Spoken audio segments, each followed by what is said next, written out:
Faly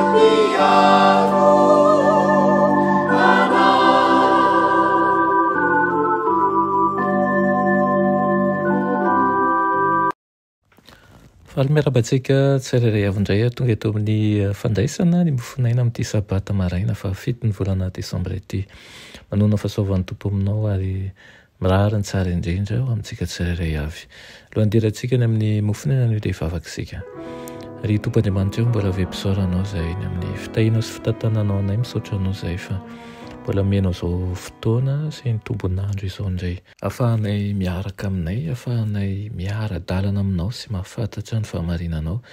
Ankahirezo izahay ary aoka ny tompo hoe aminay mandrakariva. Minaran'i Jesosy, amen. Lohatenin'ny mofinainantsika androany dia manao fotoan-tsarotra ho avy. Nalaina amin'ny Joela 2:5-10 manao hoe indrisy ny andro fa efa atomotra ny andron'i Jehova. Ka tahaka ny loza tsy toa avy amin'ny tsy toa no fiaviany avy aminy. Ireo faminaniana nomeny izao bivinahitra tao amin'ny teniny dia mitovy amin'ny masomby eo amin'ny rojon'ireo toe-javatra mitranga izay mampiray ny mandrakizay efa lasa sy ny mandrakizay mbola ho avy. Amin'ny alalan'ireny no alalantsika n'izay misy ankehitriny izay rehetra voalaza ny faminaniana mialoka tokony ho tonga hatramin'izao androtsika izao dia voasoratra ao amin'ny pejin'ny tantara ary azon'ny olona tao ny atoky fa izay zavatra rehetra tokony ho tonga dia tsy maintsy ho tanteraka. Mihotahotaka ny zavatra rehetra eto tany. Ireo faminaniana nomeny mpamonjy momba ny zavatra hitranga alohan'ny iverenany dia tanteraka eo ambany masontsika.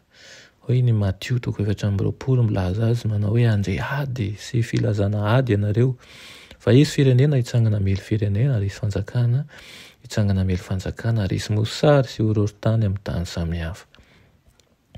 Manolotra zava-dehibe loatra ho antsika izao andro iainantsika izao. Ireo mipetraka amin'ny toeram-pitokisana rehetra dia samy mampifantoka ny saina amin'ireo toe-javatra mitranga manodidina antsika. Manara-maso fantatra ny fifandraisana amin'ny samihafa firenena izy ireny ary mamarika ny hery mandrivotra eo amin'ny zavatra eto tany sady mahafantatra fa isy zavatra tsy salasalana iseho.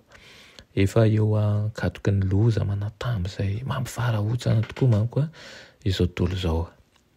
Ny Baiboly ary ny Baiboly irery ihany no manome fahitana marina n'izany zavatra izany. Izy no manambara amintsika ny toe-javatra lehibe farany amin'ny tantaran'ny tanintsika ary milaza amintsika izay hitranga ka efa mandefa ny tandindro ny mahatonga ny fanjombonany eto tany sady mahatonga antsika handre ny feo manambara ny fahatomorany. Ary amin'izao androtsika izao dia ho zahan-toetra ny olona rehetra, ho zahan-toetra ihany koa ny firenena rehetra ka hafatra amin'ny famarana eo amin'ny ilay tsy mety ho voafitaka. Hametra izay ho anjarany amin'ny alalan'ny safidy ataony tenany ny olona. Hametra ihany koa izay ho anjarany amin'ny alalan'ny safidy izay ataony ny firenena rehetra ary hitantana ny zavatra rehetra Andriamanitra ho fanaraterahana ny fikasana. Izao no tokony ho tsarovintsika amin'ity an'ity tokony hiomana ny kristianina. Tokony hiomana ianao ary amin'izany fiomanana izany dia ilaina ny fandinihana lalina ny ten'Andriamanitra sy ny fiainana mifanaraka amin'ny fitsipiny. Ny fanahy masina ny hitaritarana antsika hanoro hevitra antsika ny tokony atao ary aoka ny ao ambany fiahin'ny Tompo hatrany isika. Amen. Ry Tompoandriamanitra eo mbola misaotra anao zahay noho ny amin'ny teninao, noho ny amin'ny fitantananao, noho ny amin'ny fitiavanao.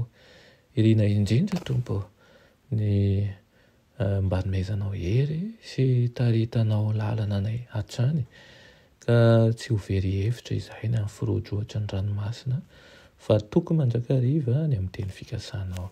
Anaran'i Jesosy, amen.